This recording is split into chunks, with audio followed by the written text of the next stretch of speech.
is over. It is time now for the party. Yes, we can to get to work and solve our America's problems. Bruce Braley is one of us. He has worked hard to get to where he is today, and he understands the struggles that we face from day to day.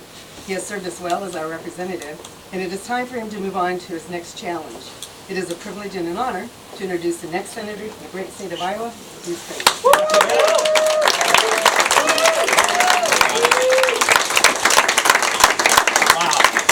I love Johnson County. I cannot tell you how exciting it is to come into a field office, a campaign headquarters, and see it jam-packed on a rainy Saturday. So thank you all. And I'm just going to tell you right now, if hard work wins campaigns, we're going to win on November 4th, up and down the ballot, because we're going to outwork them no matter what it takes. You're here as living proof of that. Thank you for everything you're doing for me. Thank you for everything you're doing for Johnson County Democrats. Let's talk a little bit about hard work. It's great for me to be back here because I learned a lot about hard work here in Johnson County. Between the day I graduated from high school and the day I graduated from law school here in Iowa City, I had 10 different jobs. And one of my old employers, Ted Crone, is here somewhere. I don't know if you're still here, Ted. But I want to tell you, that Ted was there for me when I needed him because I lost my father and both of his parents in a 3-month period during my first year of law school.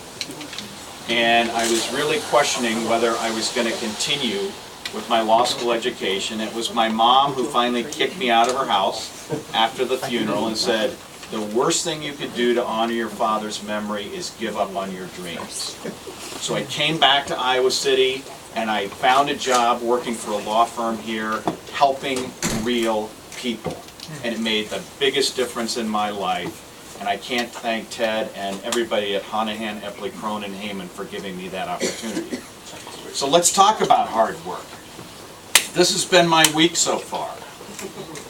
Tuesday, Flood Patrol in Waterloo, Flood Patrol and Wind Patrol in Anamosa, and then off to Dubuque, Davenport, Burlington, Keokuk, Ottumwa, Ames, Mason City, Sioux City, Council Bluffs, Atlantic, Earlham, Perry, Camp Matigua to the Boy Scout camp, Clear Lake, Iowa Falls, Charles City, home in Waterloo, Cedar Rapids, Iowa City, Muscatine, Fairfield for their 175th birthday, and back home tonight. So,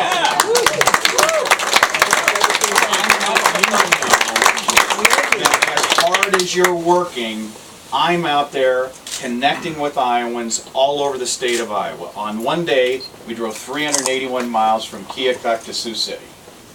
And Bob, you are a great example of connecting with voters, staying in touch with your district, and making people know you care about them. Thank you for being here today.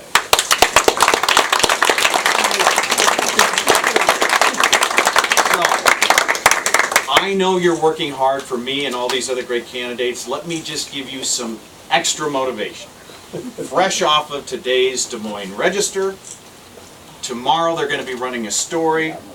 Headline, Political Group Grows in Iowa. Americans for Prosperity, an independent conservative group aligned with the Koch brothers and with Joni Ernst, is bulking up its operations in Iowa. It now has 5 field offices, a staff of 32, and has already spent over $2 million against me in this race. And that's just the beginning. Monday, your friend Karl Rove announced he's going to spend $3.1 million on TV against me in this Senate race in September. It is going to be the most expensive race in Iowa history by a mile, and I'm here to tell you right now, I don't care how much money they spend. I don't care how many rich out-of-state oil barons are funding this campaign against me. We're going to win because I have you on my side, and I have people working hard every day to tell the truth about the stark choices in this Senate race between me and my opponent. And believe me, they are stark. I've been doing retirement security roundtables all over the state of Iowa, talking about my efforts to protect and preserve Social Security and Medicare for the people who have invested in them, with the promise that if you work hard and pay into Social Security and Medicare, those programs are going to be there for you when you need them. My opponent, on the other hand, wants to undermine those important safety nets by moving to a risky private investment scheme that would force younger workers to put that hard-earned money into high-risk Wall Street investments and hope that if they become disabled or if they get to retirement after working all their lives, that those funds are going to be there for them. I've been paying into Social Security and Medicare for 40 years, and I want them to be there for me, but I'm also walking my daughter Lisa down the aisle in 2 weeks.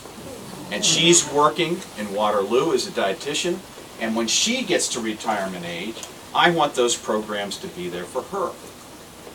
So what can we do to make sure that that happens? Well, I support, and Senator Harkin supports, an effort to restore the minimum wage to its purchasing power it had the last time it was increased by raising it to $10.10 an hour and indexing it for inflation so we don't have to have this fight all the time. And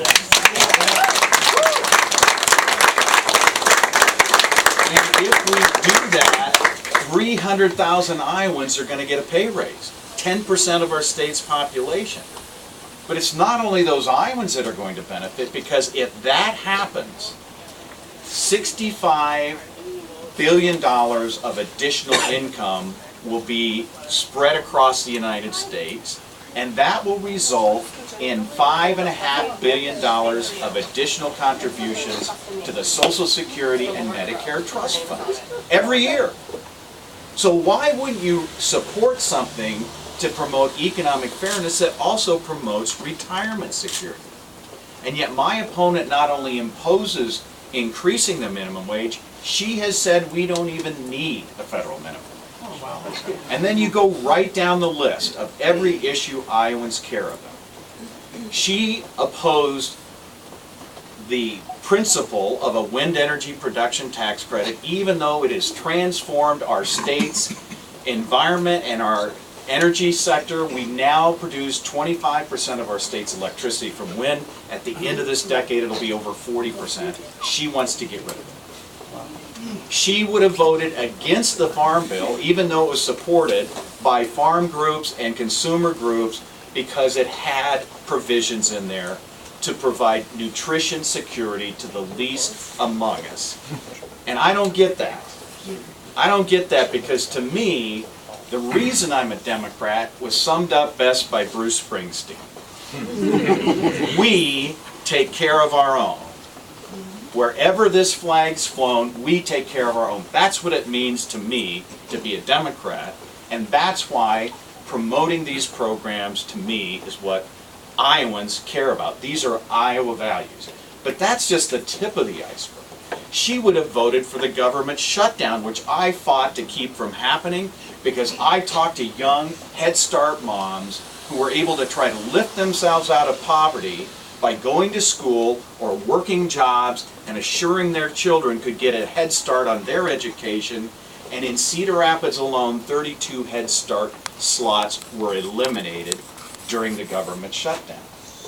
How do you tell those young moms, if you promote Iowa values, you want to take away their opportunities to do what Republicans are always saying they should do, is lift themselves out of poverty and make a better life for themselves?